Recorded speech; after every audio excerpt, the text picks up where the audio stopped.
Hello, hello, I'm Mike Bauer, and in this video, I'm going to do a second one on Purple Haze. What else can I do with this to help you take what you've learned from that song and try to apply it to other contexts? All right, in this one, I'm going to look more at the intro riff. So let's get started. He starts with this, right? So what is that?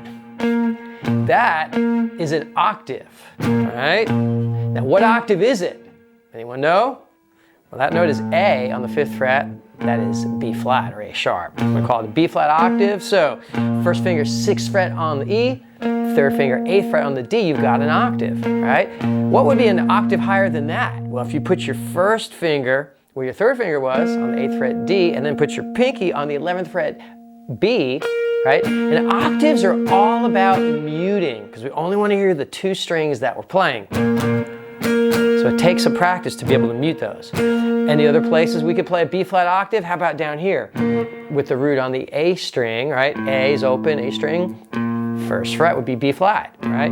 2 strings down, 2 frets up. We've got B flat right there. Again, we can do the same thing. Put our first finger where our third finger was on the G string 3rd. Stretch out your pinky to the E string 6th. We got another octave. So just getting to know octaves. So a cool way to practice a little bit of octaves is use this song. This isn't what he does, but if you know this melody already, right? Why don't you just try playing that in octaves? What a great way to kind of undergird what you've already done. So if we went,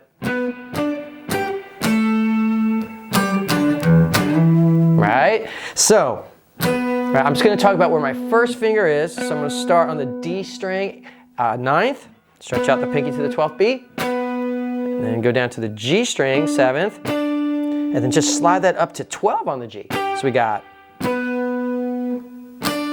and just muting, we only want to hear the octave notes, no open strings, nothing else. And then down to the D string 7, stretching that pinky out to the B10.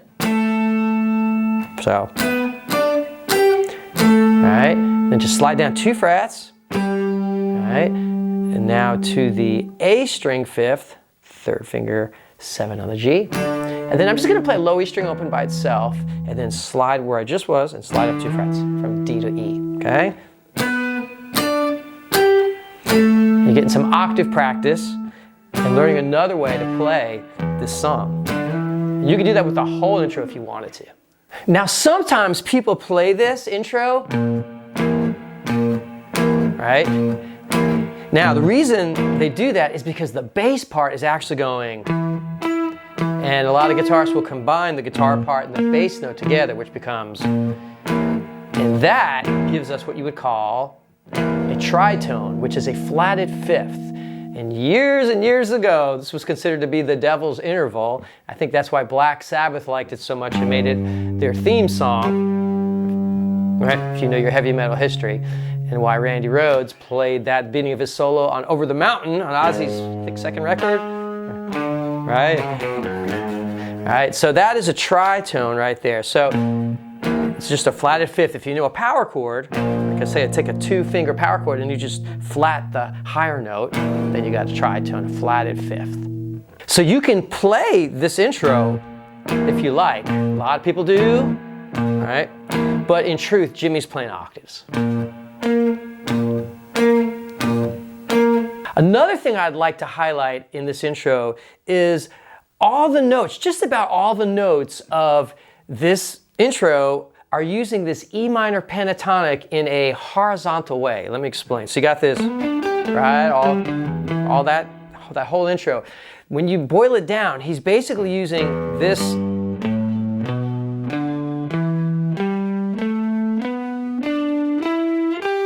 And then if you want to finish it, right?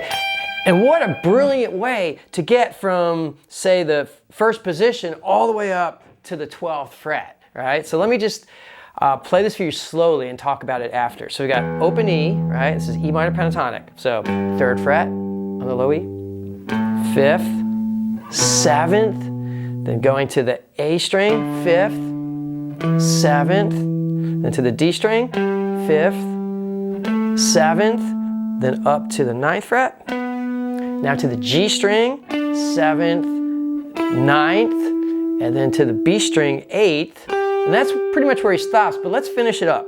We'll go to the 10th on the B, 12th, now to the high E string, 10th, and then 12th. This way you've got all this space, because a lot of times we learn just, right? The open positions of the E minor pentatonic and then the 12th. Some people make their whole career on just those two. But there's this whole world in here, right? And Jimmy is actually making his melody with that. So we have, right?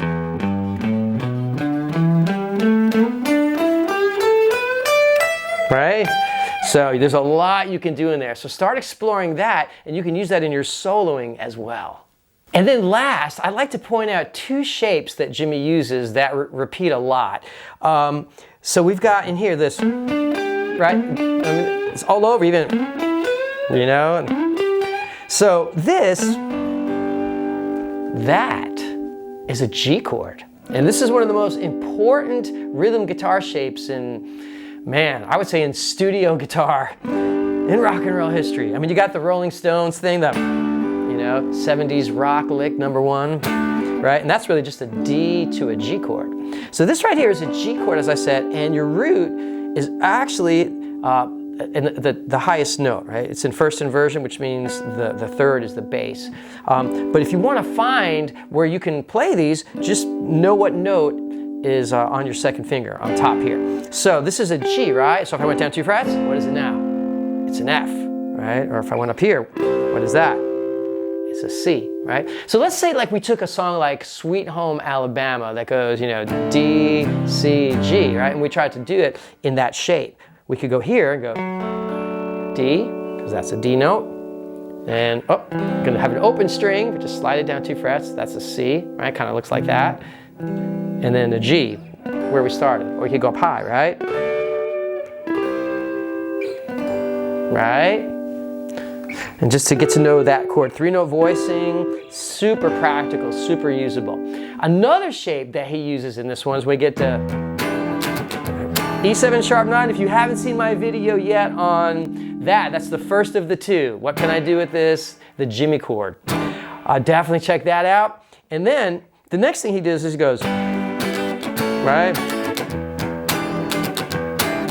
Right? So that you may recognize as an F shape, right? It's an F chord. You just move it up 2 frets, F sharp, G, right? Starting to sound like Wind Cries Mary a little bit, almost. All right, so you got the G, and then it goes to an A, right? So if you know where your roots are, you can use this shape all over the neck, right? F, F sharp, G, G, A, right? So another little exercise we could do with that shape, say we took again Sweet Home Alabama, we wanted to go D, C, G, right? Just to show you how to use this in other contexts right out of the gate, right?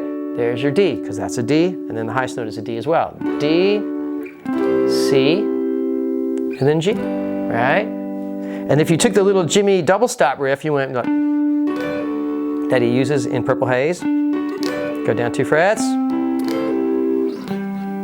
we're going to Sweet Home Alabama. So let's take Sweet Home Alabama in 2 different ways. I'm just picking this song, right? So say we use the first shape, you go,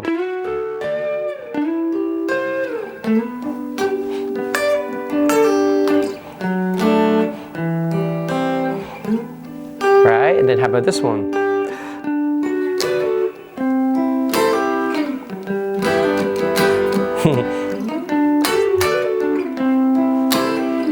Right? So basically taking the things that he played in this song and looking at them like a musician so you can bring them to other contexts. Well, I sincerely hope this has been helpful, and I'm already looking forward to being with you on the next lesson. Please like and subscribe if you haven't already.